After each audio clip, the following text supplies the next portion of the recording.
truck yung malaki, mga dump truck. Ano po yun?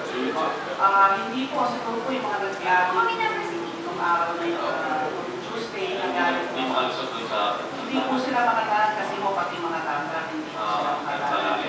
Ang nangyari po ay pumarada sila sa taas ng tulay, which na yun lang po ang talagang way para makalabas po ng Capitol Highway.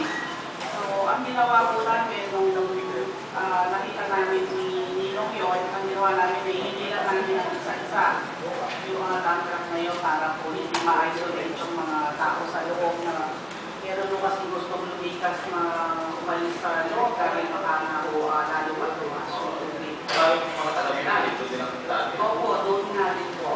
Yun nga po ang nakakalungkot. Kung hindi po namin natanggal yung mga nakapalang truck doon sa tulay ng Bono, sa Vicente, marami po ma-isolate na tao. At saka po, kung meron lang gustong magkaya ng mga relief goods, hindi po sila nakakapaglalala. Wala po sila sa talaga nasa. Okay, guys, magkano yung calamity fund? Ang calamity fund po namin ay less than 3 million po. Ako, mali. Tapos na siguro by this time na.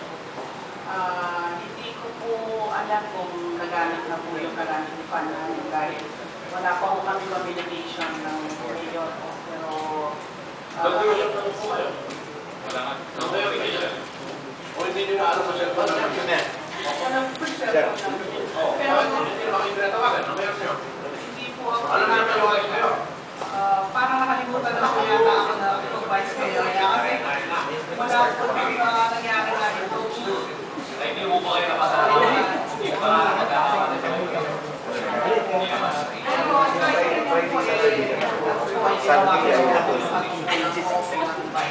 Dahil po wala akong calamity fund.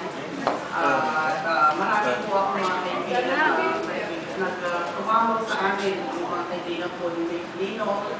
At nagpapasalamat po ako ng malaki sa kanila sa mga tulong nilang relief goods nung sabi na po nung labansanan ng nangyari sa So kayo, ano pang sarili ninyong paraan ang ginagawa kasama sila ni Mayor Nino Roquino para magtawag ng inyong mga kanegosyo, mga kaibigan, mga kakilala para makatulong? Wala kayong karapatan na gumamit doon sa calamity fund? Wala po. Nandiyan po ng mayor. Kasi po hindi man kami nagtawag, sila po mismo ang tumawag sa amin na nag-offer ng tulong. Kasi po yung mga truck na ibang matataas, talaga po tinawagan kami para po makapag-rescue kami ng tao.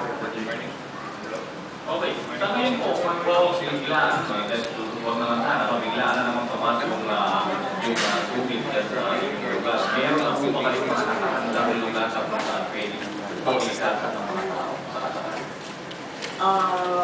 Yung pa rin ng mga dati, like po yung